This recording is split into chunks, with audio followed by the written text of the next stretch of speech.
Ignition sequence start. 6, 5, 4, 3, 2, 1.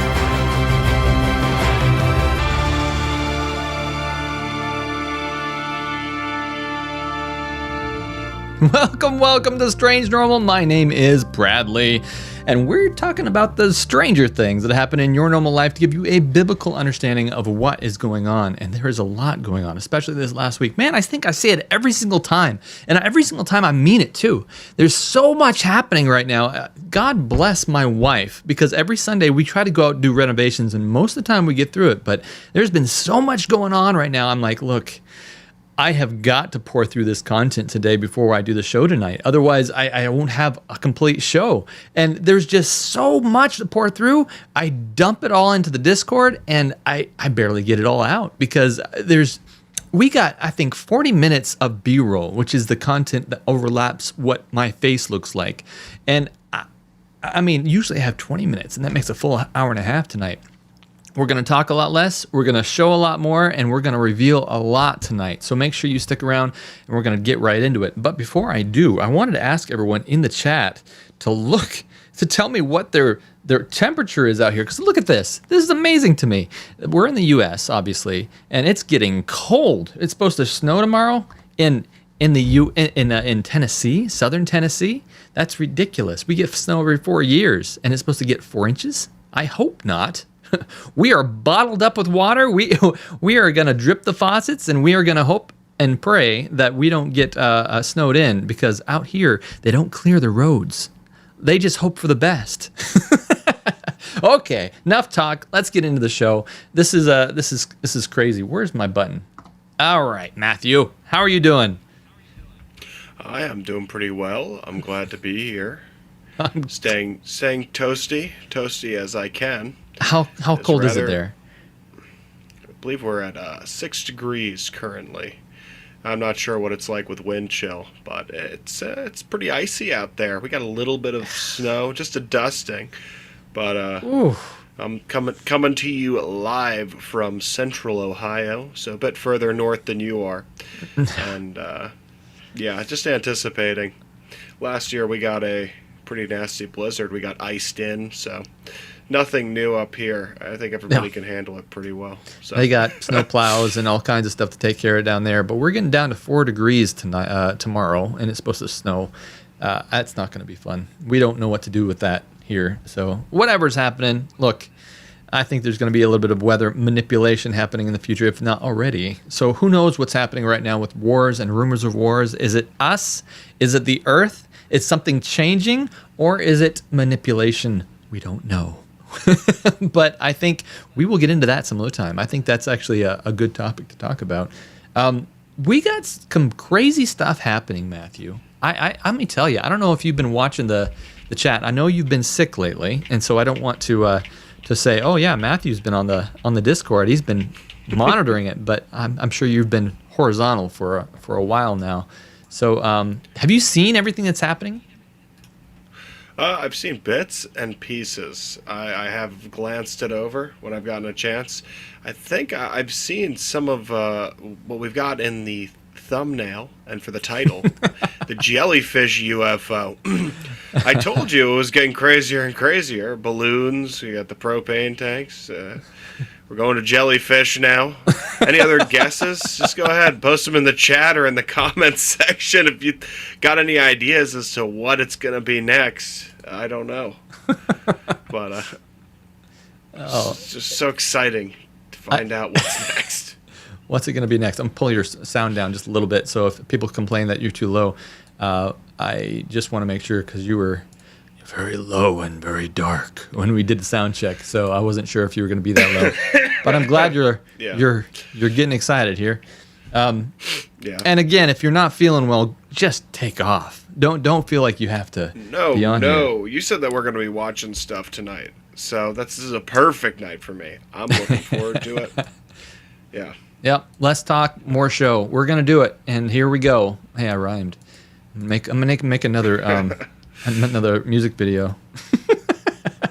All right. Let's see what we got. We're gonna have the B-roll coming up here. Let's see what we got. B-roll. You know what? Instead of getting in the B-roll, we had a question in the Discord.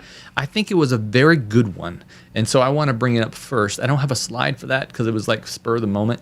But the question is this. This was a fantastic question. It says, I don't understand why people think that in the Bible angels appear as spheres or orbs. I have never seen that, and that's a really good question.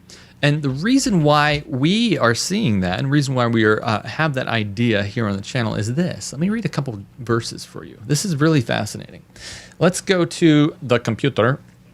Let's go to Bible Hub. I like this because it shows all the versions. But Job 38:7. I'm going to put all this together real quick.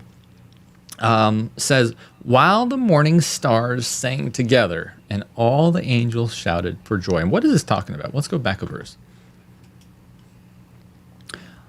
It says, on what were the footings set, or who laid its cornerstone? God is speaking to Job in this passage.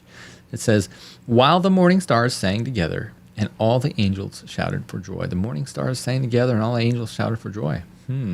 What were together with them? Well, there's some righteous beings up there, and he calls them the morning stars. What does Revelation 22:16 say? I, Jesus, have sent my angel to give you this testimony for the churches. I am the roots and the offspring of David. I am the bright and morning star. Okay, so he calls himself the morning star. That's interesting. Let's continue. Revelation 1:20.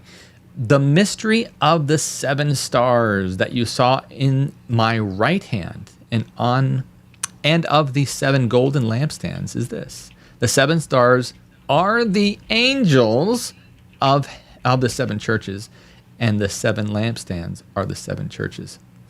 Okay, so angels are stars. Cool. That's kind of interesting. Daniel 12:3. Those who are wise, I love this verse. Those who are wise will shine like the brightness of the heavens, and those who lead many to righteousness, like the stars forever and ever. So I personally believe that absolutely, when the righteous are redeemed from this earth, I'm going to bring it back to us just for a second. I got another verse or two. When the righteous are redeemed from this earth, I believe there will be a time where we light up, just like all the rest of the angels, just before we are given our new bodies. I mean, that is that point in time. I don't know how this new body works, but it says right there, those who are wise will shine like the brightness of the heavens. Just like the time before we fell, that we have the clothed in light. I think that's what I believe. I think that that's what that infers to. I could be wrong, but let's go back to the verse real quick. Matthew 2:9 says, after they have heard the king, they went on their way, and the star that they had seen when it rose went ahead of them. Oh, a star is moving. Until it stopped over the place where the child was. Okay, so you have a star moving here. What in the world's going on? Why is it saying this in Matthew 2? Well, this is the beginning of Matthew 2, and it's saying there's a star moving, and it's leading these shepherds, leading the wise men to Jesus. So what in the world? Is it a comet? Is it a bunch of mysterious holes poked in the paper of the sky? Is it what's going on here? Something's happening. And if angels are recognized as stars, and they've seen all throughout Scripture where it says that they are these luminous creatures, they are bright, their faces shine like the sun. I mean, their clothing was as lightning. That's what it says.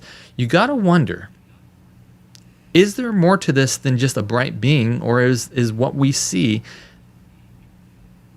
is a little bit closer, these orbs type things? I mean, I'm speculating at this point, but according to what I've read here, could it be that these things that we're seeing are actual angels, the good or the bad, most likely the evil ones, because we have a lot of activity around them that's not necessarily good? Speculation. Interesting, though. We're seeing more as time goes on. We have a little more of this technology to kind of look at this stuff. Back then, they didn't. Let's go to something else, though, I think is very interesting. I follow a woman's writings from the 1800s called Ellen G. White. She said this. This is a really interesting passage, she says, about that Star of Bethlehem. She says, as the light of the angels at Bethlehem, in quotations, it actually says, as the light faded, a luminous star appeared and lingered in the sky. It was not a fixed star nor planet, and the phenomenon excited the keenest interest that that star was a distant company of shining angels. But of this, the wise men were ignorant. Yet they were impressed that the star was of special import to them. They consulted priests and philosophers and searched the scrolls of the ancient records, prophecies of Balaam, and had declared there shall come a star out of Jacob. And it goes on and tells about that in there. You can read that yourself. But it's interesting that she calls this a distant company of angels. It seems to confirm what I'm theorizing, that this is absolutely a bunch of angels. So when we see something shining up in the sky, which often is reported 90% of the time, if you look at the MUFON reports, as a shining object in the sky, they report that as a UFO. Could it be angelic? Yes. That's what I believe, and I believe we're seeing that right now. This whole channel is devoted to try to understand this concept. We have answers more than any other channel, I believe, on YouTube right now. So if you're watching this for the first time, welcome. And we're going to get right into the B-roll. But what do you think about all that? It's an interesting theory, isn't it, Matthew? Yes, I do think it's interesting. Regarding the Star of Bethlehem, have you seen there's a documentary called The Star? Aaron linked it in the Discord a while back, and I thought it was pretty interesting. It's about a guy who, he's a Christian, and he went back and he was looking at the night sky, and what he found is there were some interesting planetary kind of alignments that would have taken place over the birth of Jesus, which could have augmented that brightness, the shining of the stars, the heavens themselves, also giving a sign of that. And we know that that from the first chapter, of Genesis. I might be a little brain foggy. By the way, I just want to issue a correction here on air. I was incorrect when I said that Philip was under the fig tree. It was Nathaniel. Thank you to everybody who has corrected me, genuinely, because I asked for it. I got a little bit, oh, whoa. The light is going off, Brad. Go ahead. You better catch it. That's your correction light. No, I'm kidding. That's our... the do not listen to Matthew light. No, real quick. That's the super chat light. It's always, it polls every 1 minute, and I'm going to fix that because that's annoying. But thank you to Rachel. She says, thank you both. I love the hard work you both do. You are both... are you both Adventists? No, this is not just an Adventist channel. I am Adventist. Many people on this channel are not. This is many all denominations. They're sheep in every fold, and we're all going to be definitely affected by what's coming on this. So we're trying to spread the word to as many people as possible, and fill this out. Matthew, if you want to speak to that, you can.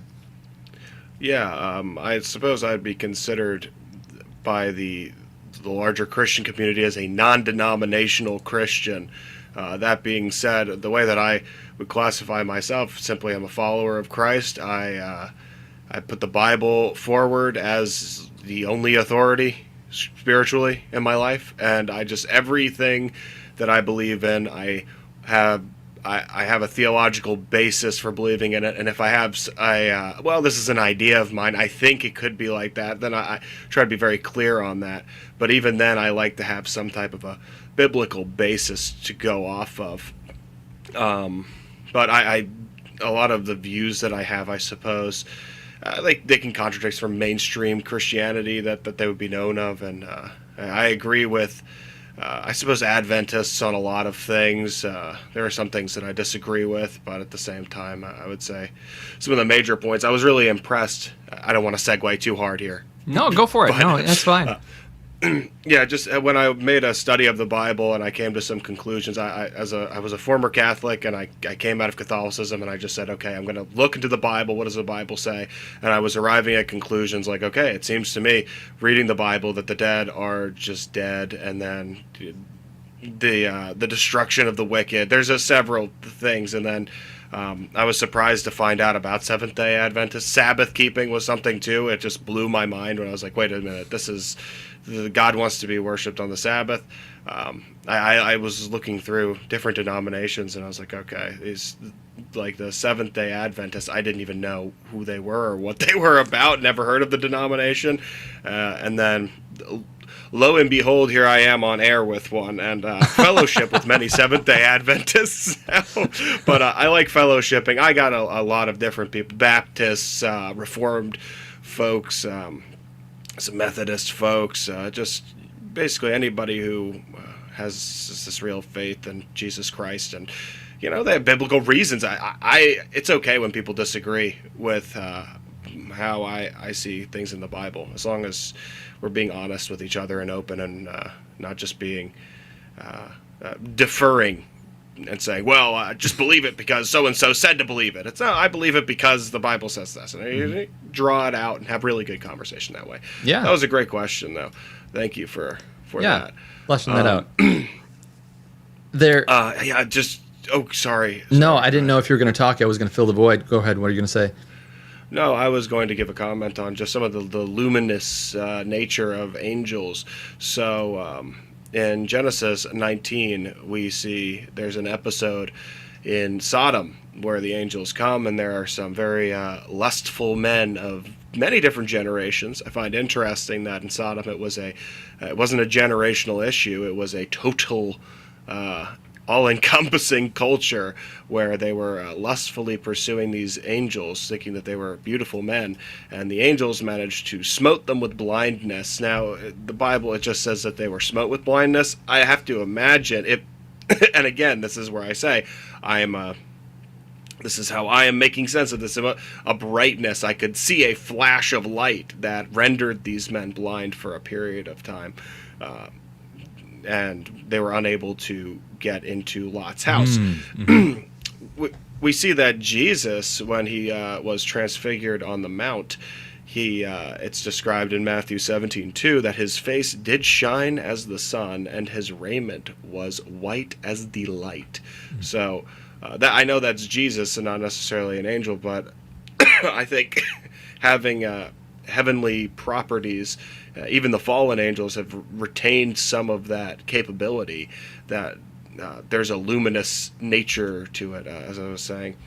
I think we all are familiar with 2 Corinthians 11:14, and no marvel, for Satan himself is transformed into an angel of light. And I think that is speaking of course, Satan is going to masquerade as a good being. He's going to be, I'm God, I'm the good guy. But I think that also just again, it's hitting on that concept of he's an angel of light. This is can be played into. And then what I can see very clearly is an angel being light, giving off light, would be Acts 12:7, when in prison.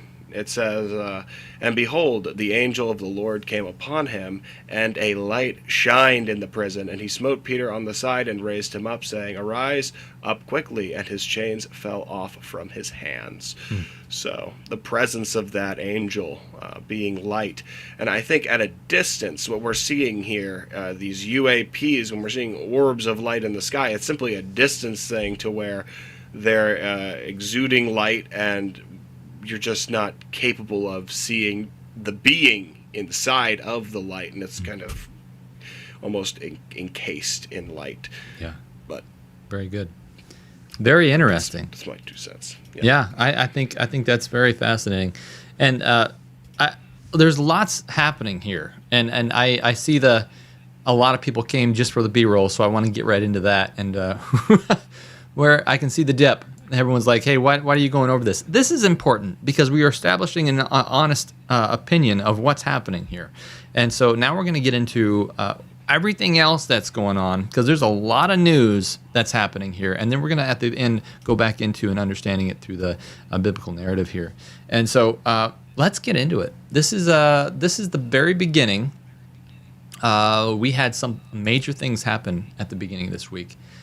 And one was Gary Nolan talking about seeing things. Okay, so this is before we get into it, because this is important.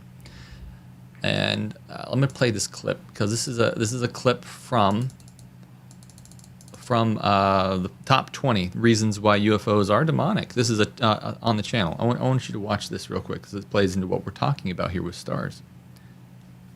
Watch this. Whatever the phenomenon is, it's capable of manipulating human perception, human consciousness. Right.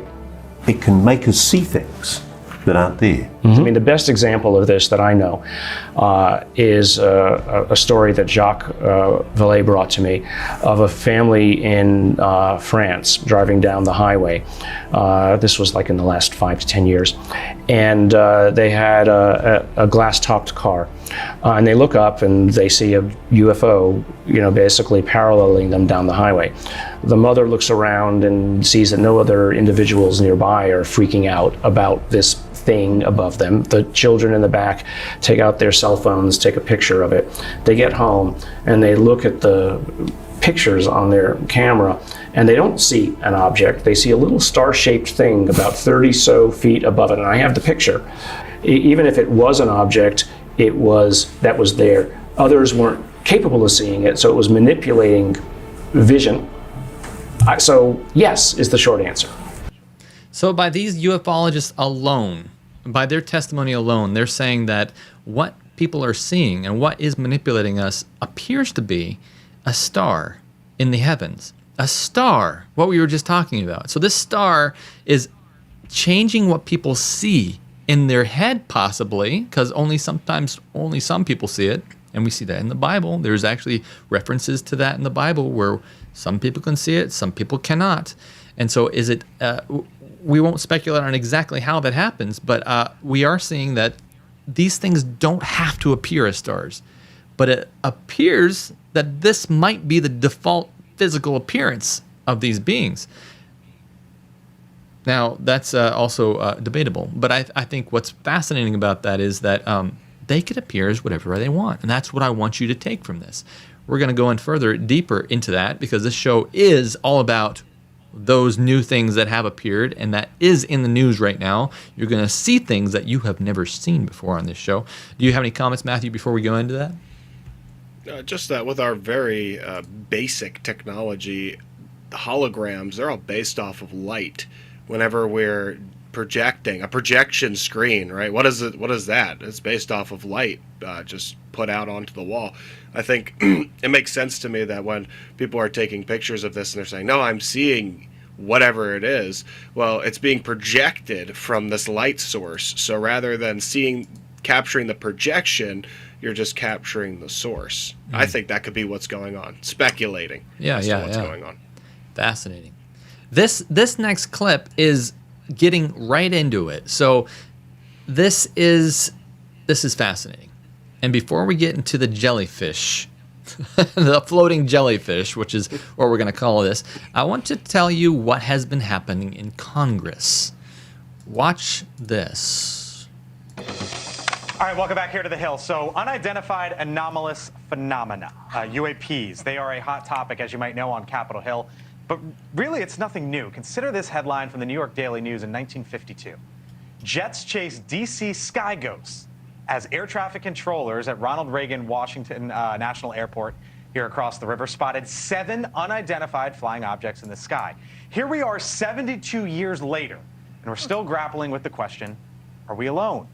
Lawmakers earlier today started to take critical steps towards transparency surrounding UAPs. They've really been doing it for a while. But the latest move happened with a closed-door classified briefing up on Capitol Hill. Republican Tennessee Congressman Tim Burchett, one of the top lawmakers probing the issue. He shared his frustrations with me about what he heard behind closed doors. Watch. So you just came from the briefing. Were you satisfied at what you heard? I know you. No, my biggest thing all along, it's obviously a lot of folks want to. It's little green men, it's flying saucers. Right. My concern is the tens of millions, if not billions, of dollars that we've invested in the research of this issue since 1947 that we know of, and yet the federal government keeps telling Congress they don't exist, and yet obviously they're investigating something. So you think? And then when I have an admiral tell me they're real, when I have some of the top pilots in the world say they're real, I don't see why American taxpayers can't get that information. When you come out of that briefing, what questions do you have? I end up with more questions. Every time, or just Yeah, always, because I always say it's like looking down the barrel of a .22 rifle.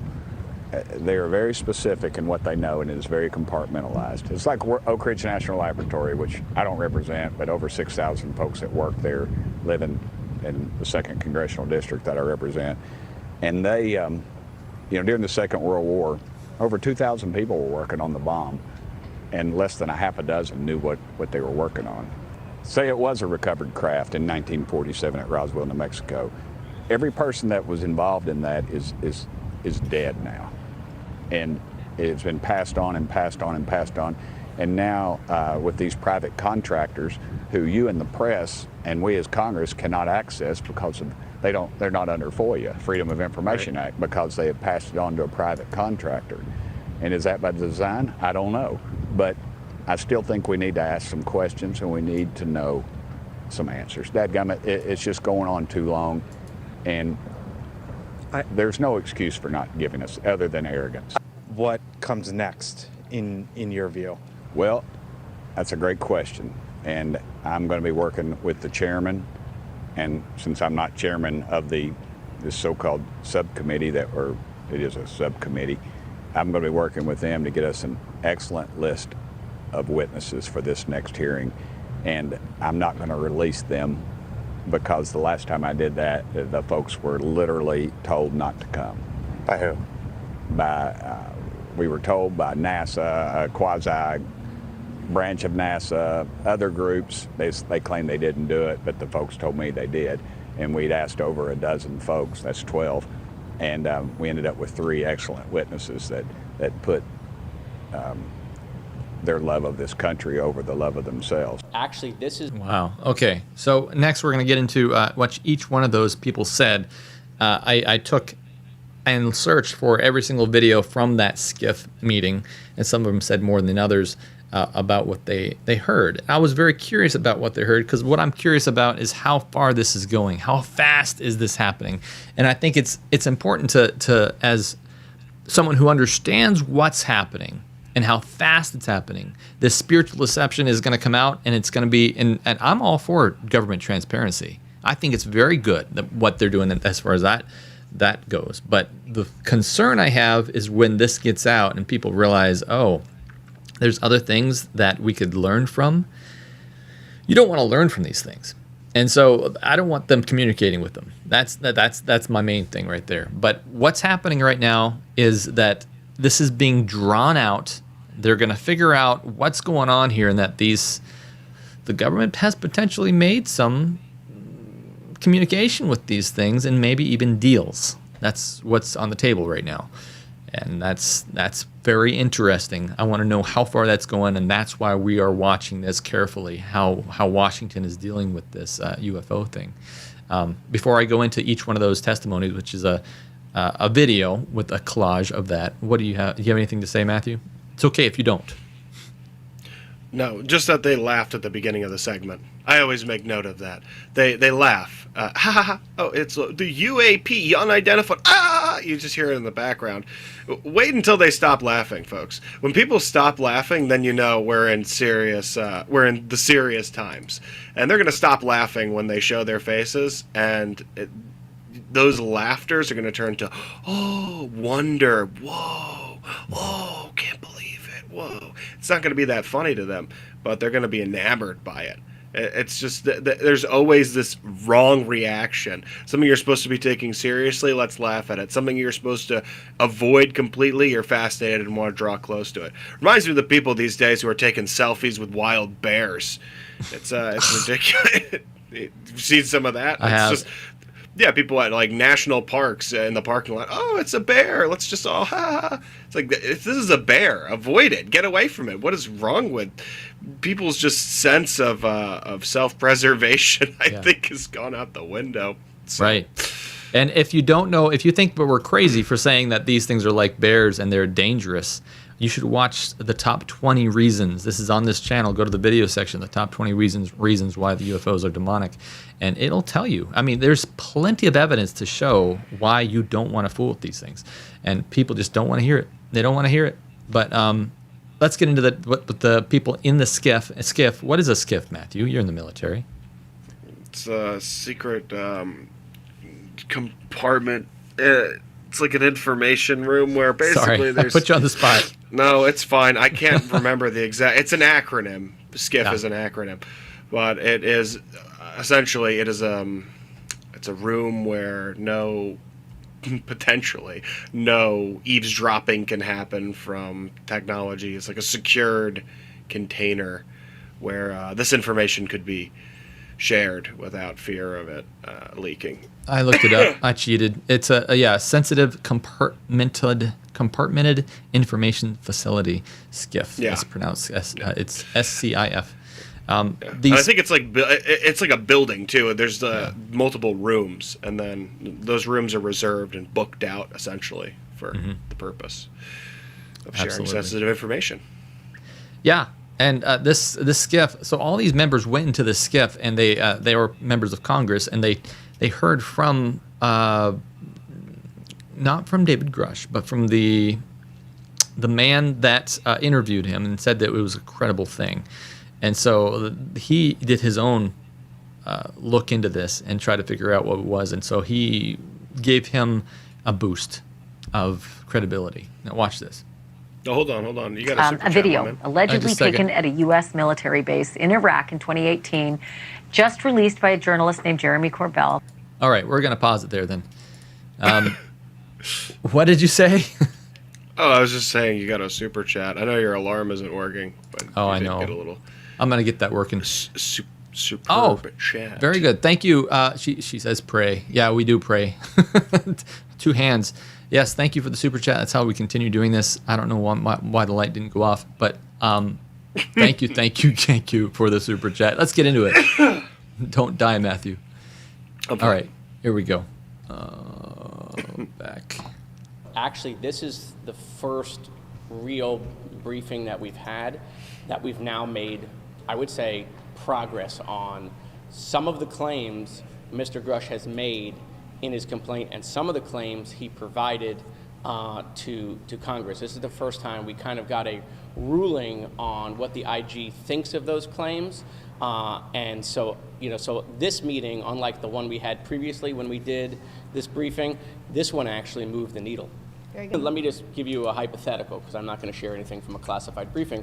But if someone makes 10 claims, and then someone says, well, we didn't look into all 10 because they weren't all in the report, but hey, we found these 6 very credible based on it, well, then you would want to go attack those 6. That's what I'm saying. All right, thank you. Thank you. I just think what most of the American people fear is true, is that the government, there's a concerted effort to conceal as much information as possible, both from Congress and to the general public. So I asked very specific questions and was unable to get specific answers.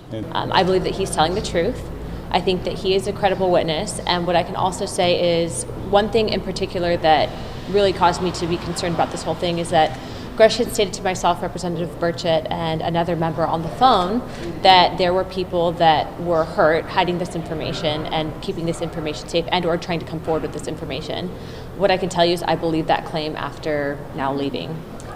I think that they are sending the correct people on paper. However, there is, and it's become evident that there is an overclassification and that we are continually being stonewalled.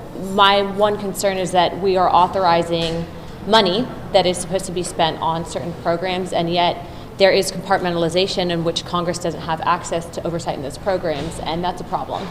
It has become apparent that there is a movement, whether it's within the intelligence community or not, to prevent us from finding out more information on this. Remember, we just now, for the first time in history, really had Congress have whistleblowers come forward credible, that we're telling the entire world that there is something other than human life forms. Grusch said that those were interdimensional beings. He refused to use extraterrestrial and alien. It made what I think more credible. So they did tell you something. They didn't tell you nothing.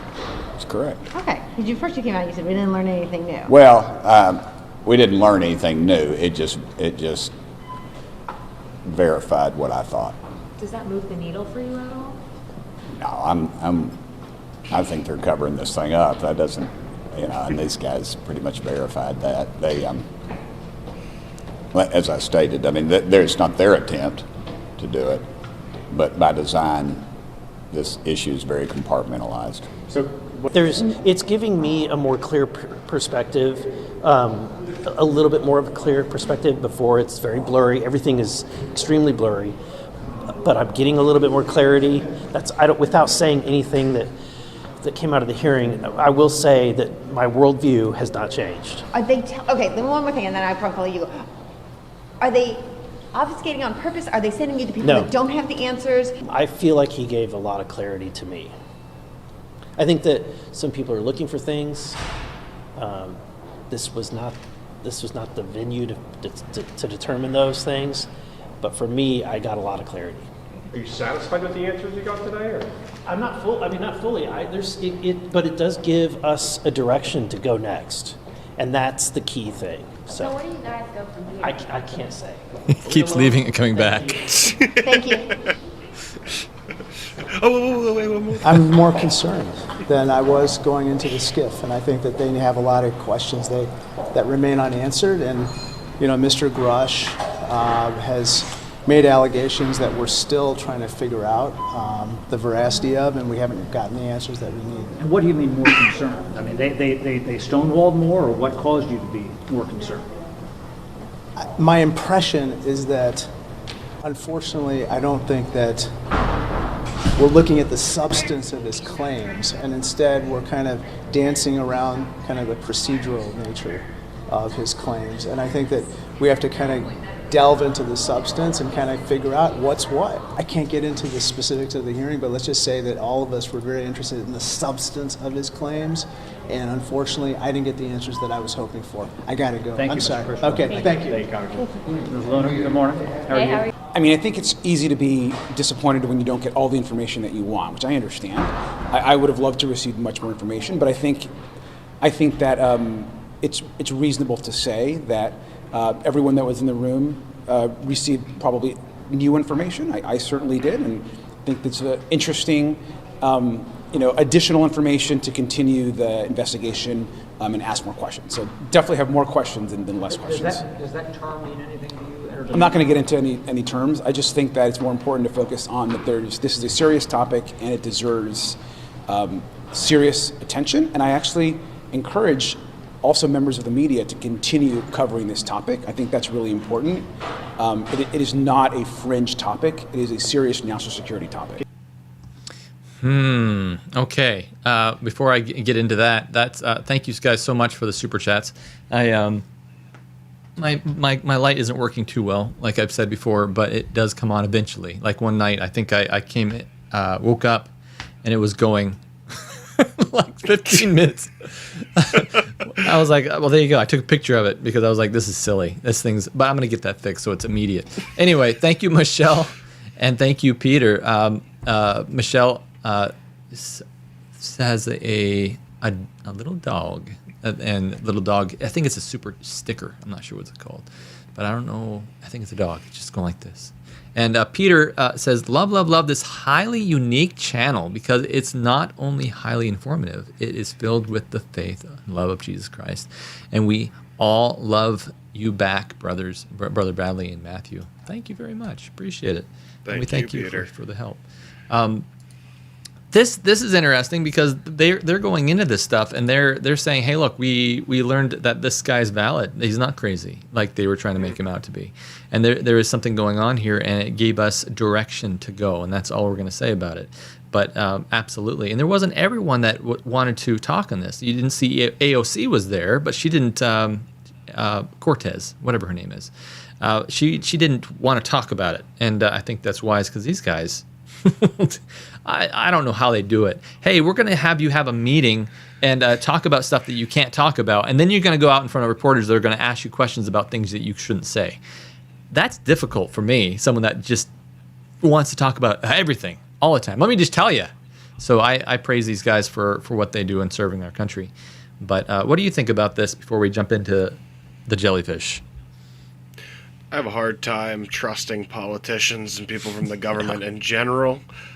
However, I will say that just following some of the stuff that's come out of Tim Burchett, who was the southern-sounding gentleman wearing his Carhartt. We also heard from him in one of the previous clips. I've appreciated his just very straightforward, candid nature on this topic. Just whereas other people were kind of, you could tell they're floundering with their answers. The needle has been moved. The needle's been moved. Okay, if it's a gauge that measures up to 1,000 and say it goes from 200 to 201, technically the needle moved, right? But it didn't move any substantial amount. It's not something that you would report on. I just like that he came and he's like, no, this was bogus. Didn't go any further. This is just not what we want, and it's disappointing. And that's great, because if he's disappointed with it, I imagine I would be too. And again, just whatever the government knows, don't expect to find out. Don't expect them to disclose anything. The thing is going to go down before they openly say anything. I do appreciate that last guy, though, saying for people to take it a little more seriously. Mm-hmm. I hope that's the case. I hope that people do take it a little more seriously so that they look into it, especially Christians who maybe haven't been thinking about this topic. I know I talked to a friend who he was really excited, actually. I rekindled kind of a friendship with him, and then I pointed him in the direction of this channel, and he was like, whoa, this is a really crazy topic. I never thought about this. And he brought it to his church group, and he's like, guys, I want to talk about this and have it, the aliens, like, this could be a thing. Like, the alien visitations are like demonic encounters in a lot of ways. Exactly. And he was really excited to talk about it. At one of the end of their meeting, like, yeah, we're gonna talk about that. That sounds great.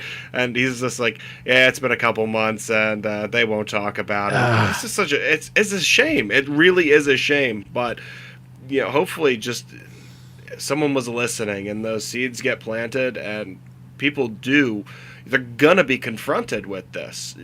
And it's better to have it happen sooner than later. It's better to have it happen now rather than when everyone, like I said, is just in total fascination and pushing it very heavily.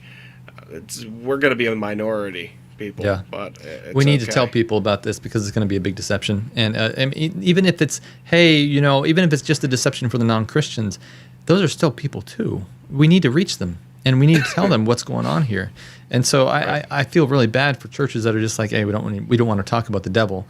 No, we do need to talk about this. This is a big problem. In fact, I have some quotes that we're going to do an Adventist talk about aliens part 2, which we already have in part 1 of the channel, and we're going to bring out some of our founding quotes that talk about the reasons why we should need to talk about this. Not only does she say we need to talk about the devil's plans and analyze them, yes, she does say that, but she also talks about how we need to talk about present truth. Now, I mentioned the words present truth. I don't actually have a lot of study on that, so if anybody that's in the realm and studies present truth can correct me, I believe this is present truth. It's present and it's truth. It's present truth. We need to talk about this, and I think this is the stuff that the churches really need to go over right now. That said, let's get into the jellyfish, unless you have a comment, Matthew. No, just that if we're going to expose the works of darkness, we have to know what those works are to expose. Yeah. And I'm not sure about the term present truth, but I haven't really heard that term too extensively. But I do think that this is a relevant issue, and it's just becoming more and more relevant, as I'm sure you guys are seeing week after week. We can come up with new developments. Let's take a look at this mysterious Jellyfish. All right, this is introduction to it, and tell you that it is relevant. I'm going to show you a news clip about it. Here we go. A video allegedly taken at a U.S. military base in Iraq in 2018, just released by a journalist named Jeremy Corbell, who claims that it was buried by the intelligence community. Look at this. He calls this thing, whatever craft it is, jellyfish. You can see why, because it floats with like dangling appendages. The footage was shot at night, and I'm quoting that they used thermographic forward-looking infrared imagery. But interestingly, the object could not be seen with regular night vision gear. And some of the troops who were at the base weren't even aware it was up there. Others were told to hunt it down. And the coolest part of it all is that it switches colors. It goes from this dark to like almost invisible and see-through and white as it glides, indicating that that should be a temperature change more than likely, from hot to cold to hot to cold. And then it just disappears into a body of water for 17 straight minutes until it reemerges and shoots off into the sky at a rate of speed that was so high it couldn't be documented with the technology we actually have here on Earth. What? So Corbell claims that the jellyfish, a similar kind of thing just like this, was seen at a nuclear facility too, moving between silos and shooting off at a 45-degree angle. And he shared this footage on social media. You should know that NewsNation has not independently verified the authenticity of either of these videos, and the Pentagon has not confirmed or even commented on them. All right, we're going to pause it there just for a second. She goes in and talks a little bit more about this, and then they have some guy from that talks more about what he thinks it is, but they're just speculating. They have no idea. And she actually says, how do I validate this? How do I even go and see if I can prove this is real and legit? Well, the thing is, Corbell does have a track record of pulling out stuff that is legit and seems to and isn't some hoax. And so that's interesting that they would get this military footage and put this up here. Let me show you actually what this thing looks like. I did a little sleuthing myself, and I found the original footage. And while I'm thinking about it, all those clips of the different Congress people that went to the SCIF, I mistakenly said that I went and found all those clips. What I did is download all those clips. I have amazing help, and there's people from the Discord, people from Facebook. I think originally who found all that stuff, I don't want to give credit where credit's due. Adrian on Facebook, a friend of mine, found those things. So if you're watching, I'm not trying to say that I've done all the work on this. This is amazing stuff, and it takes many hands to make this happen. So thank you very much, Adrian. Let's look at this footage real quick. This is should be the silent footage that I have, so I'm going to be able to talk over it. This is the original stuff. I zoomed in on it and made it so that it's full screen. You're going to see this thing. This is actually what you're seeing right here. And they say later that the changing color, this is a thermal image. So the changing color isn't necessarily because it is changing color, but it is based on a heat signal, right? Right. Yeah. So if everything else is hot in that thing, it's going to appear cool. If everything is cool in that picture, then it's going to appear hotter because it's hotter than what the background is, because all this is thermal imaging. And so they said it's not necessarily changing in heat, but it definitely is strange. There is something very what is that in the chat? You tell me what you think this thing looks like, because I have my theories. Everyone says jellyfish that is on TV. I don't think it looks like a jellyfish, personally.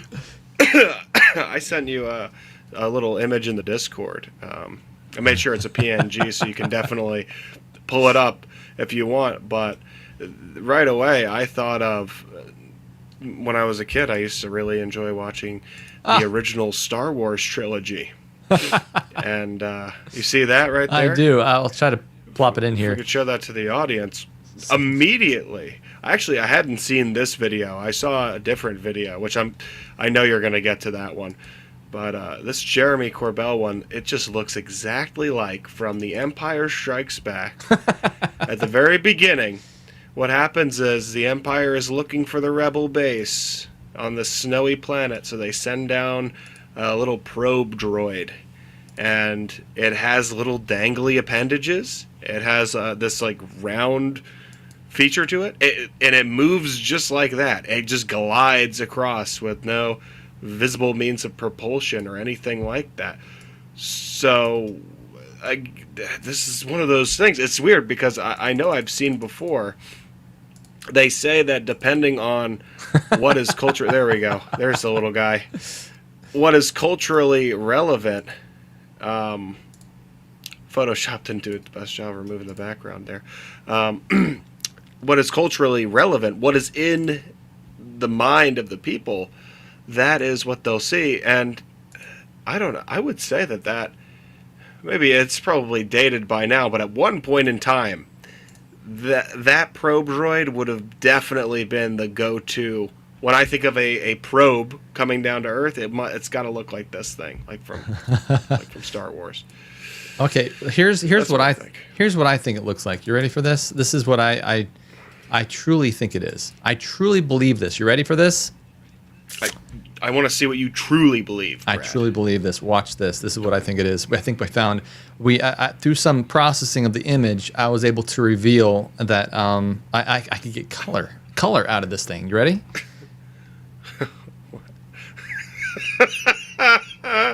That's what it is. It's the fern. It's a fern all along. Yeah, I'm looking forward to that. That's what they'll come out with. Ferns. They were never really plants. They were seeded here, and they're receptors. Yeah, there we go. That's looking good. So no, seriously. If you look at it really close, I'm gonna go back to it. To me, it looks like a potted fern that an angelic being is holding and carrying around. And so, yeah. Just so we know in the chat, that is a fern.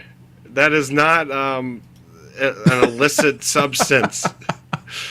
Also, the plants that are behind Brad are fake ferns as well. So I saw someone in the comment section ask what kind of plants you have in the background. No, they're plastic. It's from the polymer species. Right. Yeah. I need to get back to my notes. Okay, so along those same lines, this thing could be anything. It truly could. Some people have speculated, well, it's a Pokemon. Got to catch them all, because that's what the government is apparently doing. We're spending money to try to catch these giant things. Catch and Pokemons. I've catch thought Pokemans. Maybe I thought, you know what? Maybe this is like that thing that glides around and it attaches to your brain. I don't know, from Half-Life. I don't know. You know, those things. I'm being silly, but the truth is that angels actually have the ability to pick up stuff and float them around like this, and we hear that from Roger Morneau. I want to play the little clip from Roger and hear what he says. It's That's a little so bit weird. Well, did you see those people like just walking though? Like just casually they can't see strolling it in the background? Yeah, so it was only able to be picked up on the heat signatures, is that? They say the infrared couldn't see it, and it's pitch black out there right now. They said they couldn't see it with their infrared, but they could see it with their heat signature, heat vision, whatever it's called. Well, this is infrared. This is infrared. I'm sorry, they couldn't see it with night vision. They could see it with infrared. Yeah, that's weird. That's really weird. Yeah, you can see the people down there just below it. They're just walking. I think it's pitch black out there right now. But anyway, I want to go to Roger Morneau real quick. He talks about when he was coming out of his demonic praise and his being witnessed to by his Christian friends. He says the angels came to him. The demonic angels came to him, and they wanted to speak with him because they said they would work a long time with him, and they were frustrated that he was leaving their group. Listen to what he says in his own words. That's not him. Roger, as you came closer to making a full commitment to God, did the demons try to prevent you from making that commitment in any way? Well, I didn't have to wait too long. During the week, the Spirit of God held back the demon spirits so that they could not have access to me. I realized that from Wednesday night on. Then, as I came home at midnight of that Saturday night, first of all, I wanted to review something that we'd studied at night. So I had a book. They lent me a book, St. John's Herald, and I opened the book up and I started to read. And there was a marker, a sheet of paper actually, that had been cut in half in there. And I had put it on the table. And the piece of paper started to levitate and move around the room. See? So it didn't bother me. I knew what was doing it. And then the sheet of paper came and stood about a foot above my book. Then it was slammed down on the book, and the book fell on my lap, and almost into the floor. I picked it up. See? And I felt like telling the spirits, you know, buzz off. But I had understood that I would not again talk with spirits. I made up my mind on that. So I picked up the book again, started to write, and then the spirit picked up the book and threw it across the room against the wall with tremendous force. I decided I might as well get to bed. It's light. I get to bed. I was not sooner in bed, the lights went on. I got up, went to the lights off. Get back to bed, the light goes on again. I said to myself, there's no use getting up, turning the lights off. They're going to put them back on again. So I'm going to decide to go to sleep with the lights on. So after a while, things start moving around the place. A picture on that wall goes and sticks itself on the wall. There's nothing to hold it up. And the light that was on the table moved and stayed in midair. It stays there. See? Were you feeling afraid at this time? Oh, no, not at all. No. No, because of the fact that, you see, human beings get accustomed to a lot of things. And you get supernatural strength, either from good or evil. Mm-hmm. And the Lord was singing me through this thing. And I knew that I was going to have a terrible struggle somewhere along the way, somehow. And he was going to try to destroy me, no question about it. So after this nonsense had gone quite a while, I went on to sleep. Hey, I'm going to get my rest. I'm tired. I said, Lord, bless the old guy. I was not old in those days, no, but I said, bless the fellows. I can get some rest from these spirits. And I went to sleep. And it woke me up about 2 o'clock in the morning again. And at 4 o'clock, now at 4 o'clock in the morning there, I sat up in bed, pushed my pillow in the back, and I said to myself, what in the world am I going to do? Because the Lord doesn't clear them out from me. Then I got a thought that maybe the Lord just wants me to know from the spirits exactly how things are, how I'm standing with them. And I said to the spirit, you want to talk to me? The spirit said, yes, finally, and we will talk to you. What in the world do you think you're doing? You see, the Lord had held back even on the spirits, that the spirits could not talk to me. I realized that they were under a very special control. So I got to talk with the spirit. And I realized that he was a spirit counselor, because he said, the master has tremendous plans for your life. Fame, honor, respect, wealth. Don't you value any of these things? I said, I want you to know, Spirit, that 10 days ago, I would have grabbed your offer. But now you're talking to a former spirit worshiper, and I'm educated to the reality of life, especially of the reality of eternal life. And I said, I'm not interested. For about maybe 2 or 3 minutes, maybe 4 minutes, and it's a long time. In a conversation, there was no response to what I had said. It was like he was totally amazed by your courage. Yeah. Then when the Spirit spoke again, he had a tremor in his voice. In other words, when a person gets really desperate in a crisis situation, your voice changes. And it gave me the impression that he had a hard time expressing himself. And that was a very clever individual. Well, he said, we've worked for so long, over the years, to prepare you for the master's work. And what are you doing? You know, and things like that. And he told me, okay, you're turning down the offer of the master. I said, definitely. He said, from now on, he says, poverty will be a lot of your life. That is, he says, if you can manage to stay alive. And he says, that I doubt that you won't going to have much of. He says, your days are numbered. I said, you know, Spirit, the high priest has mentioned about higher powers. Am I affiliated now with the higher powers? And I said, I don't have to concern myself with you or your master or any of the other spirits, because you're all losers. I am the winner. 100 million years of perfect life, recreated, translated, or resurrected body that I'll have. My years will be counted into the millions of years. If I take the offer of the master, what do I have? I'm 20 years of age.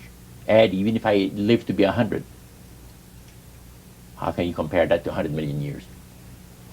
And I'll have all the gold that I want and the silver that you're offering me, and more. So I'm not a loser no more. I'm a winner. And the Spirit says, will destroy you. And he laughed. He had this was frightening. For one time, he had this laugh that caused me to think immediately of the life that Nero must have had on his face when the lions were tearing the Christians apart. That's the thing. I said, this is the way that Nero must have laughed when the lions were tearing Christians apart, you know, in the arena of the Colosseum in Rome. Yeah. So how did the Spirit finally leave, Roger? They finally leave. Almost took the door away with him. He left through the balcony door, and the door was slammed open, and the doorknob almost went through the plaster in the wall. Did he leave on his own accord? I commanded him to. I commanded him in the name of the Lord Jesus to leave my place, to come no more. And he left? And he left. And instead of slamming the door shut behind him, like a person would, he slammed the door open as he went out, and it slammed into the wall and the doorknob. Cyril may still remember, you could see the imprint of the doorknob in the plaster of the house was maybe 50 years old, so the plaster had been settled a long time. You commanded the demon to leave by the blood of Jesus Christ. Yep. He left, slammed the door. Did you go back to sleep? Yep. Fascinating. Just fascinating. So it's almost very childish. These things throw a tantrum and they leave. That's what sin does to you. They don't get their way. They make mistakes. They're not infallible. And they can be invisible, but they also are under a strict control by God himself, and probably commanded by the angels, the good angels, that if that they can't hurt the ones that have claimed protection from Jesus Christ. So I think that's very important, that if you claim Christ, you can command these things to leave, and sometimes it takes prayer and fasting for it to happen. But if you are experiencing problems like this, like Joe Jordan said, MUFON director, former director, said that he has over 600 of these things that have said that people have claimed Jesus' name and they have left. And so this is just one that we have on film, talking about not his UFO experience, but knowing exactly what they were. So it's fascinating, and that also shows to me that these things can carry things around. They can push things around the room, and they can pick up potted plants, if that's what this is. We don't know, and do whatever they want with them. And so it makes me smile and laugh a little bit that the government is using their expensive gear to record. I mean, if it is a fern. We're watching this fern go around and saying, "Hey, go attack that thing." It's midnight over here in this Iraq sandbox base, And I want you to go attack the fern that's floating around. Oh, it's so funny. I'm going to grab the super chat and I'll let you say what you're going to say, Matt. Go ahead, yeah. Thank you so much, Miss Kennedy. She says, I was wondering if there's any way you can get the channel of the couple on Redacted on YouTube, because they asked what's behind the UFOs. Then in one clip, they even ask, what is the mark of the beast? Oh, that's so sad they don't know that. Yeah, I'm going to reach out to them.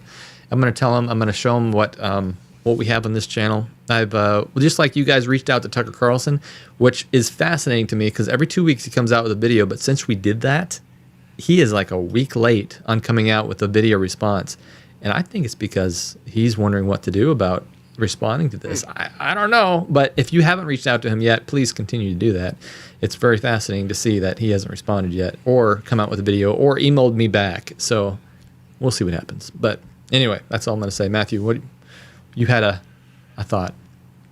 Yes, Roger makes a good point about, even just from a logical standpoint, the trade-off between eternal life and this temporary life in this temporary world, having riches here. Oftentimes we see actors and musicians and artists outwardly, they'll talk about how depressed they get and how miserable they get and how empty they are. I think one of the saddest kind of interviews I ever saw was Tom Brady. He was in his late 20s at the time, and he had just won another Super Bowl. They're like, how do you feel? And he's just like, I feel empty. I don't know. Yeah. There's got to be more to life than just winning Super Bowl championships, right? And this was before he ended up witch, and now he's divorced the witch. And it's just, you see what kind of terrible things can happen in your life. I think a lot of politicians are miserable as well, those who have sold their souls for influence and power politically. It's just not really socially acceptable for politicians to come out and talk about their mental health, because they're the ones who are supposedly entrusted with running the government, and you can't have someone who's like, yeah, I'm anxious and depressed all the time and I hate my life. It's like, wait, you feel this way? You're one of 2 senators for my state. You can't be talking like that. We need to get somebody in there who isn't feeling that way. But I think if you had the opportunity, all of the human beings who have taken this bargain from Satan, they're experiencing misery, and that's because that's what he has to offer. You know, Christ talked about how he's going to give us joy in abundance, and he's going to just alleviate our sorrows. Satan can't do that for you because he is a wretched being. He's a loser. I mean, he put it really nicely, very succinctly when he said that he's a loser. He is a loser, and he has nothing to give you other than... Oh, no. Matthew, you're freezing. Wait for it. Wait to come back. Okay, you're back. Are you back? Yes. What he has to offer is defeat and the feelings that are associated with defeat. Yeah, exactly. And there is a biblical example I can give of an inanimate object being moved forcefully. Matthew, your stream is sick. There is a what? You're back. There is a biblical example I can give of something happening, an inanimate object being moved, but it wasn't by angels, it wasn't by any demonic forces, it was by godly forces. And this comes from 1 Samuel 5, and this is after a defeat. He is defeated by the Philistines. Am I breaking up that bad? You're not bad right now, but I'm going to go to 1 Samuel 5 so we can read it together, just in case you can't. Okay. Yes. We're going to read, we'll read 4 chapters, or 4 chapters, 4 verses. 4 verses. Go up. You're going to do your non-inspired version. Okay. Let's change that. Actually, I'm going to change it up here. It's much easier.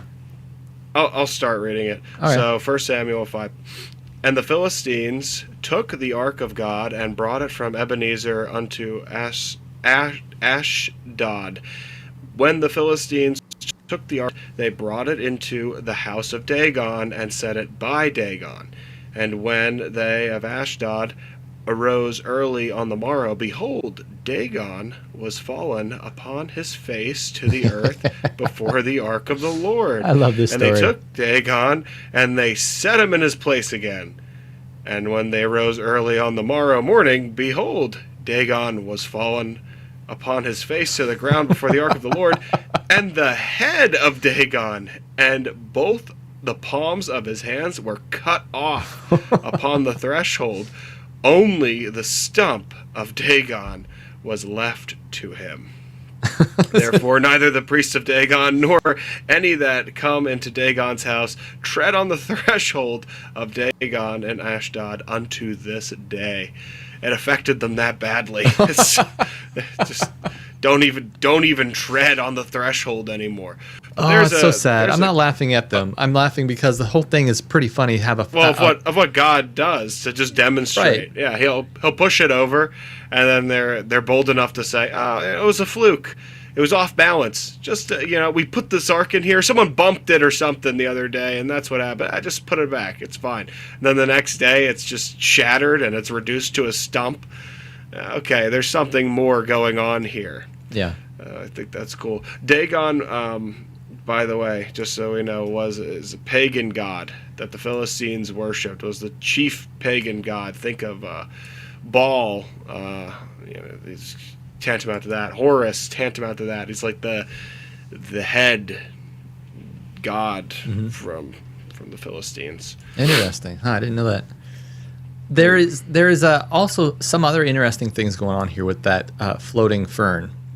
It might not be a floating fern. I say that facetiously. It might, because these things can appear just as anything they want. And as we established in the beginning of this broadcast, there were some people that went ahead, because this is what I was going to do. I was going to zoom in on that thing. Since we're flying around it, surely if it has some substance, it has to have a physical appearance. If it's just smoke, it's going to be like, just if it's a bunch of bugs, it's not going to have this form. If it's a piece of caca on the lens, if it's something that it's typical explainable, it's not going to have a form. But if you're flying around it, or it's flying around the camera, you're going to see a physical form to it. So if you speed it up and zoom in on it and track it, you can track it with your software, with the video editors like myself do this all the time. Track the stuff that's bouncing around. You'll find some very interesting things. Now watch this. If you're already thinking that this thing might not be anything, it might just be a fluke, wait until you see this. This is sped up and spins around. This is as it's looking around. Do you see that thing? What's fascinating? Yeah, it seems like it's containing its form the entire time. And do you understand what I'm saying about this thing? That you're speeding up the film, and as it goes around, you're kind of looking around the whole thing. This is the object they were tracking. What's fascinating to me about this is that it looks like it has horns on its head, doesn't it? Yeah, maybe like horns and a fat little body and skinny little legs. I know. Skinny arms coming off of it. Isn't that weird?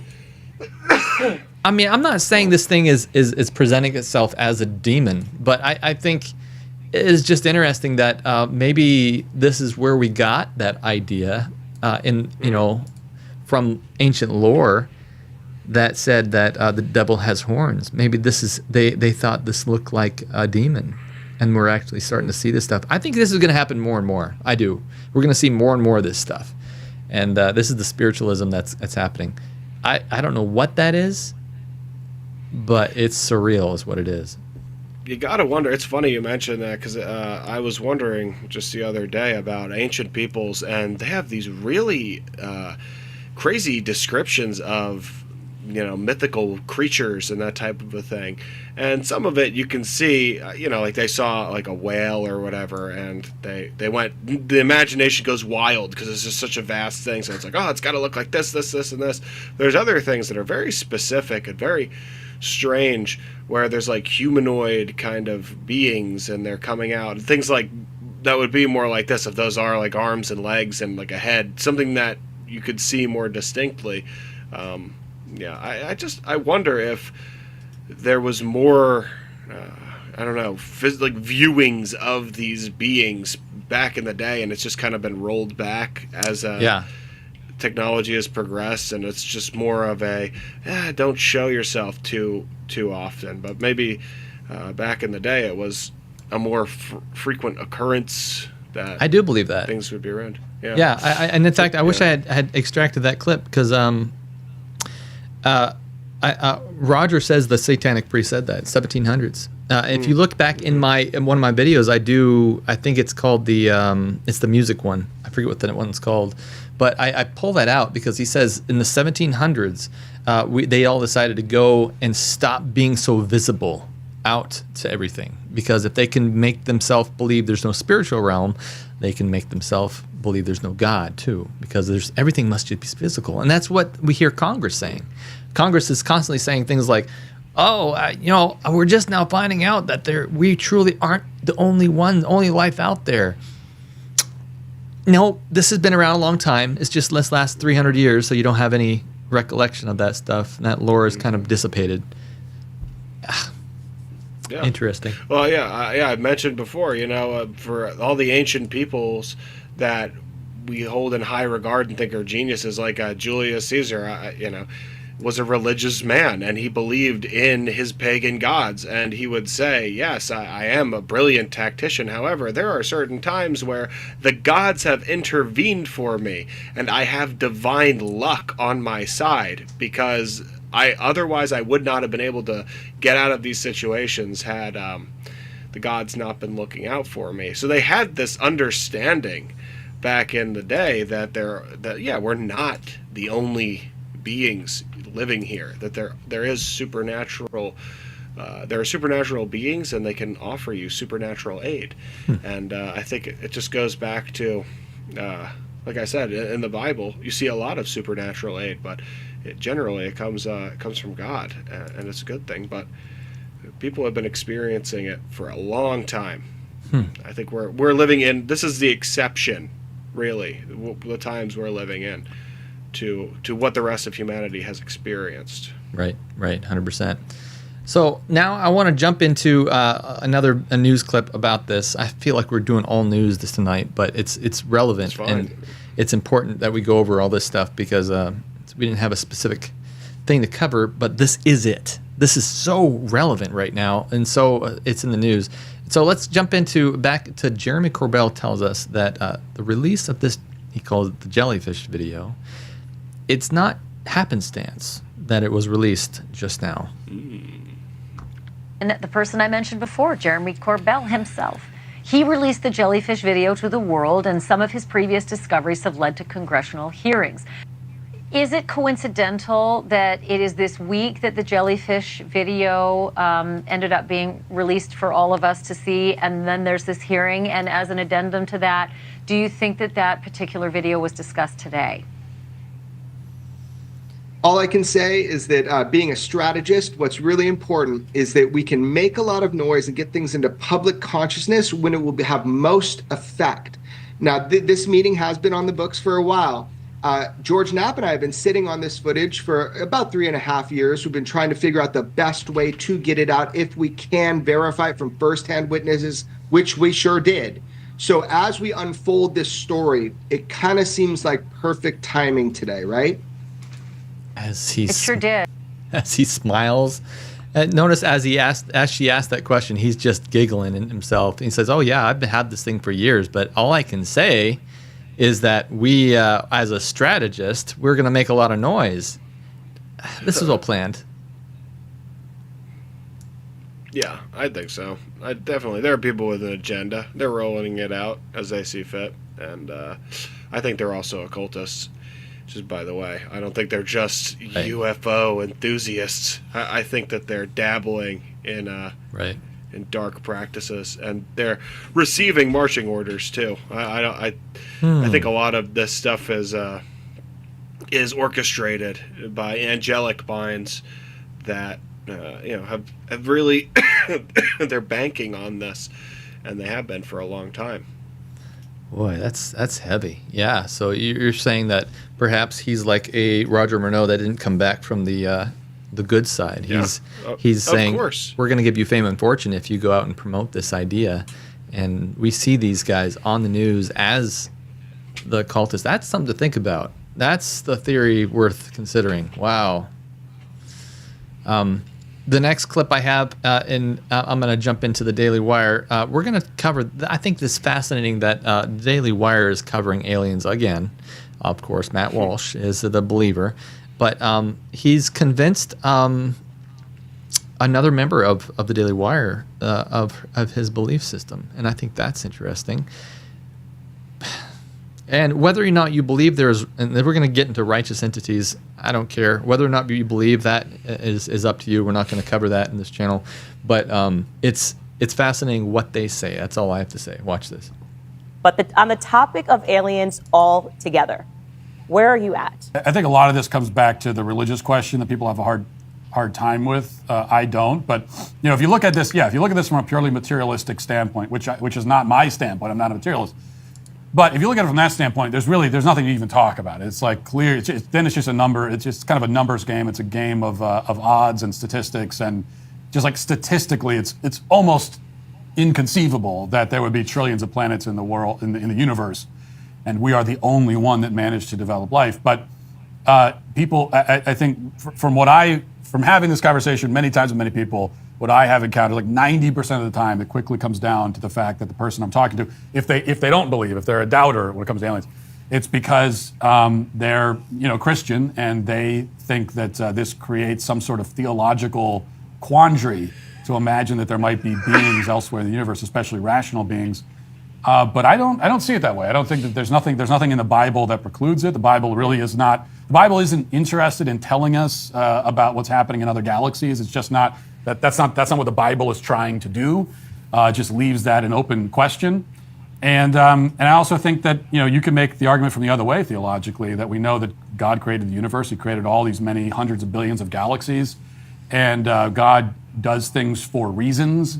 And so why are all those galaxies there? I think it's logical to theorize that all this other stuff is in the universe because there are other beings out there that are using it. I mean, to me, that's not only a scientific conclusion, but also theologically, it makes a lot of sense to me. Yeah, I do run into that theological problem with people when I debate it, and I say the exact same thing. I actually think it's quite limiting to say that God created all of this, and it's just about the human beings that are on Earth, right? He's greater than that, and obviously we can't even think about the things that He has created and why He has created them, because we're not meant to be able to do that. But totally agree with your take. So she said, I totally agree with his take. So I think that's fascinating that they're talking about this more, and their take is that, and this is what bothers me the most, because even though even in the Discord we might disagree if there are righteous beings on other planets other than angels out there, I think it's dangerous to say that aliens are coming down right now and communicating with us and telling us things that are good. Those are two separate issues as far as I'm concerned.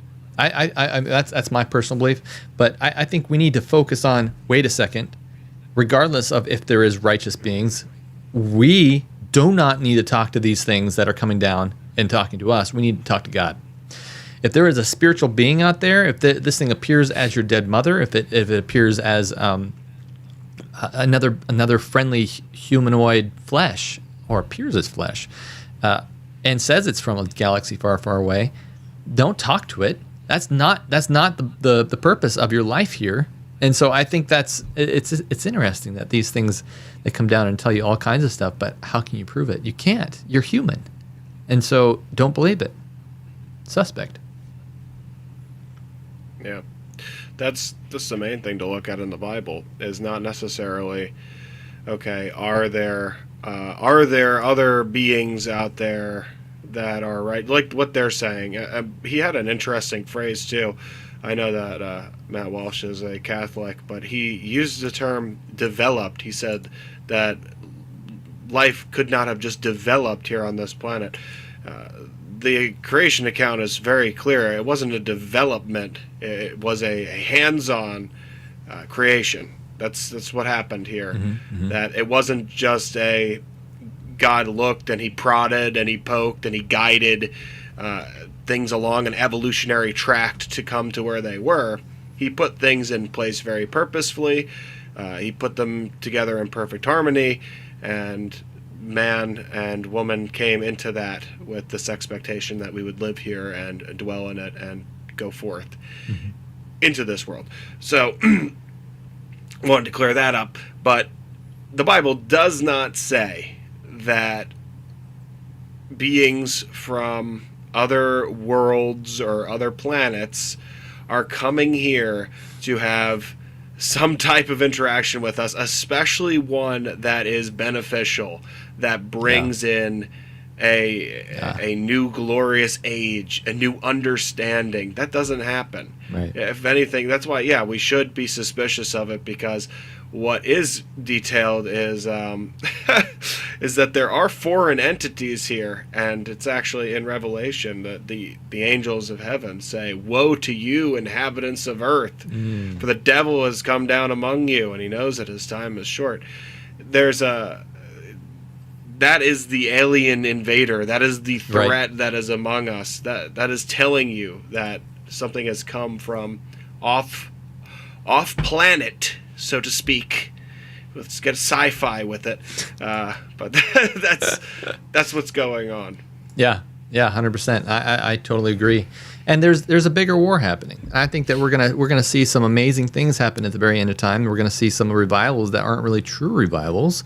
We're gonna see some stuff that even is praising these beings, and then they're gonna tell us things that maybe save us from some catastrophes. Who knows what's gonna happen to try to validate themselves? But what I do know is that one person in particular said something very valid and very true on public TV recently, and I want to air that clip. I was so happy. I don't know if you guys know who Dr. Eric Walsh is. I didn't know much about him. I just know that he's been in the media back in the past, because in 2017, I don't remember exactly when it was, but he, let me just read it here. Dr. Eric Walsh, he's going to talk about UFOs. I think this was fantastic. State of Georgia fires public health official over sermons. This was a big deal. Dr. Walsh is an expert in public health and multiple advanced degrees. He has served as the director of the city of Pasadena's Public Health Department, was appointed to the President Obama's Presidential Advisory Council on HIV and AIDS, and also served as the associate pastor for his church. In May of 2014, State of Georgia's Department of Health hired Dr. Walsh as a district health director. But soon after Dr. Walsh accepted the offer, the state officials asked him to submit recordings of his sermons for their review. After inspecting his sermons, they fired him. First Liberty Institution filed a lawsuit. This is from First Liberty's website. They fired a lawsuit. They filed a lawsuit against the state, and he ended up receiving almost $250,000 in settlement because of that. But because of that, they looked at his sermons and they laughed at him and called him up and left him a voicemail and said, "You're fired," and laughed at him and then hung up. And so obviously you can't do that. It's religious discrimination. Right. That's what it said. That's why he was awarded it. Yeah. And so anyway, he's been on TV recently talking about the UFO phenomenon. I'm just excited about that. So let me show you the clip that was found in our Discord. And if you want to be a part of our Discord, you can too. Go to patreon.com/strangenormal. If you want to talk about this, if you want to support us, if you think this is a worthy cause, this isn't a utility, but this is a simple way to say thank you so much for doing this valuable content and helping us out by going there. And you can be a part of our community as well. We talk about this 24/7, 7 days a week. Watch this clip. This is amazing. Check this out. I think the most dangerous area, so we're talking about media and spiritualism, the most dangerous place that this is going to happen is actually going to be inside the church. One of the ways that this is going to happen is through false revivals that will actually be demonic. And one of the signs that it will be a false revival is that there will be no call to repentance, no need to change. Your character is fine just the way you are. They stop the gospel at come as you are. They don't keep on with where Jesus says, you know, neither do I condemn you. Go and sin no more. They leave out that last more part. of a revival that is focused on feeling good, so Absolutely. musically led, Musically driven. led, heavily, and very little Bible. Some of the great televangelists of our day, the wealthiest with the largest churches, literally never read the Bible. No. That's a sign. I just saw footage of what was known as holy laughter. I saw that before. Incredibly demonic. And even yoga has holy yoga and laughter yoga. And the same outcome that would come of the participants was what I saw in yoga was the same that I saw in this, you know, evangelical version of it. So we're going to see that from the church. But the other scary part, though, is we're going to see this movement because people believe that when you die, you don't really die. Spiritualism, at its core, rests in great part on that lie, that you die and you continue on. So when you look at a lot of our churches, whether they're Catholic churches or evangelical Protestant churches, they believe this lie. People are going to begin to appear to them and be able to say, hey, do this or do that. I've heard people already saying that. Right. Like and literally. We've seen it also in Beware of Angels. Absolutely. Who were actually Adventists, who knew the Bible truth, who knew the Sabbath truth. And were deceived. And were deceived. And now, let's take the spiritualism thing to the next level. So in the church, there's so much more we can talk about in church. We'll probably hit that next episode. But there's another really scary thing. I don't know if everybody's aware of the UFO phenomenon that is being really highly touted now. It's blew me away. If you're away. a Christian and you don't really understand the word, when these are former government officials in front of Congress saying they have biologics from aliens and ships that they're trying to reverse engineer. What happens when one of these aliens speaks? Well, the world has been prepared through media with shows like E.T., Star Wars, you can go on and on.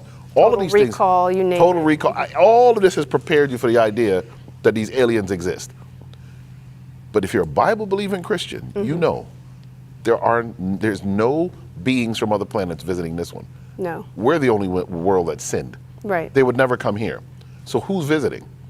These are demonic dark forces. And so, interesting thing is when you look at science fiction, you look at the Sci-Fi Channel, the two programs they have, Ghost Hunters, They do, yeah. that's now under science fiction. And then you have a lot of this Ancient Aliens and all of these different shows on History Channel. I want people to begin to understand that the prophecies that we've heard about these demons going out in the world to deceive the world is beginning to happen already. Yes, it is. We're closer to the end than we can even imagine. And if you don't understand what we believe, you're really in big trouble. Wisely said. Wow. I'm so happy. It's almost like he's watching us. That's cool. Everything was on point. Boom, boom, boom. He hit so many points that we hit right here each week. And so I'm so glad that he's hitting that. You know, they mentioned in the chat here that that Stephanie Griffith, who I've had on the episode before, has interviewed him on her channel. I'm gonna get in touch with Stephanie. Maybe I can get him over here where he can talk about that a little bit further, because it sounds like he has something to say. That'd be fun, you know. He could come on and we'll just run the show like we do here. He can just show him the clips. Just be like, yeah, this is what we do on a weekly basis. We just want to have you sit in as part of the panel. What do you think? Because I bet he would have some really good input just based off of that. And I like that. You see, folks, that's how we have to approach this issue. Just with full lucidity. There's a conviction in his voice. There's a certainty. He's not being a crazed kind of person and shaking anybody. He's telling it like it is. It's true. It's been laid out. This, like I was just saying, this deception has been in the works for a while. It's the fallen angels. They are brilliant, and they've come up with a brilliant plan, and they have inundated our culture with all of the sci-fi stuff. And that was a great observation too, that the Ghost Hunters are on Sci-Fi Channel. I didn't know that they moved that over there, but man, wow. we really are seeing it come together. And this is how it becomes palatable for the rest of the world. This is it. It's through the means of technology, because that has people say it all, I hear it all the time. Science is the new religion, right? Science has replaced people's religion. Whereas people once had faith in their religion, people now have faith in science. We're getting sick. Science has to save us. The climate is changing. Science has to save us. You name it, and it's going to be there. Even for the threat of nuclear annihilation, right? There, to a degree, that's science. You're hoping that we can have some type of a system in place. I heard recently that Donald Trump, he's running for presidency. He talked about he wanted to have a dome in place over the country to defend us from nuclear attacks, and what he's referring to is not a literal dome. He's not going to just put a wall up. I mean, this isn't The Simpsons necessarily, or he's going to pop a dome on top. No, he's talking about anti-missile defense capabilities. Like Israel has something called the Iron Dome, and that's what he's referring to. And that type of a defense. So once again, we're placing faith in our technology.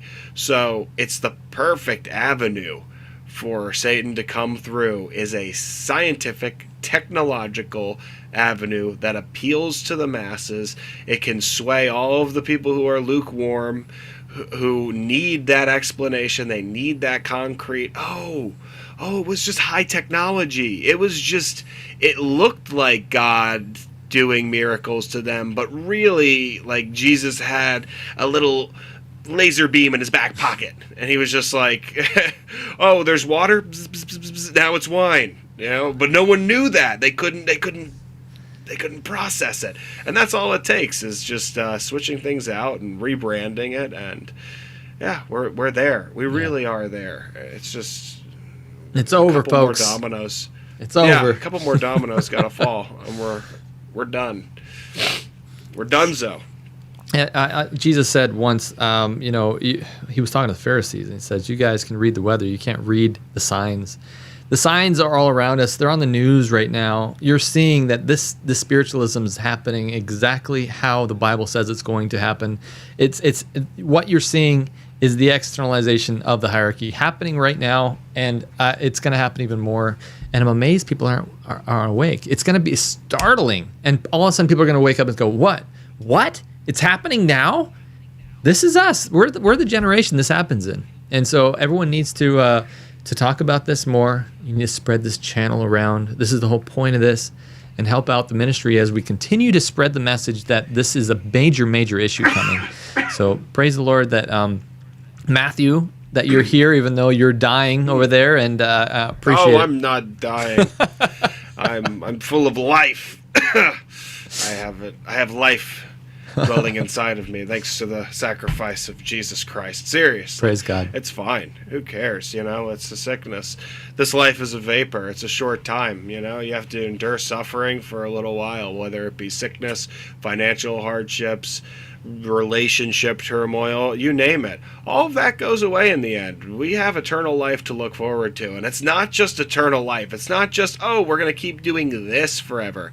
It's in a world without sin. It's in a world without suffering, a world without sorrow and frustration and all of the negativity that we're bogged down with. Amen. That almost sometimes it makes life feel like it's not worth living. Well, the good news is that goes away, and it's just a perfect future that we have to look forward to. Not a false one. We don't need aliens to fix this world so we can continue to live on it. We're ready for this world to pass away, and we're ready for God to make all things new and really fill our hearts with wonder and joy. It's going to be so cool. I look forward to it. It is. It's the hope that's alive in me. Absolutely. You want to pray us out? Yeah, I will. Okay. Father in heaven, thank you so much for being able to come on. I want to pray for some of those politicians tonight who are closely involved with this deception. I know that I've seen through your word, you've converted the hearts of men who were in positions of power and came over to you and we're able to give really wonderful testimonies for you and do great things through you. And I pray for those politicians.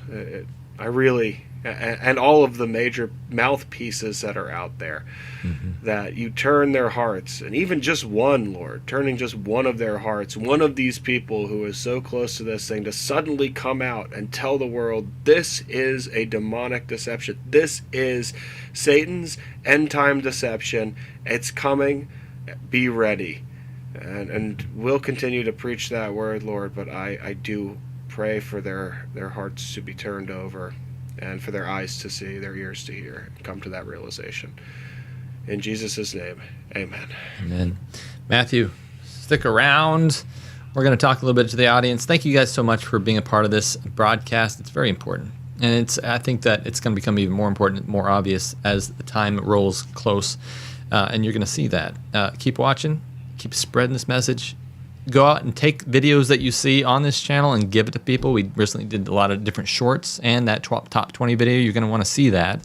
You're going to want to share that. Put it on Facebook, put it on Twitter, put it everywhere you know, on the UFO forums, in your enemy's mailbox. I don't care. Everyone needs to know about this, and I appreciate you guys sharing it. God bless you, and I just want to let you know, my name is Bradley. This has been a complete strangeness and absolute normalcy. Strange Normal. See you next time.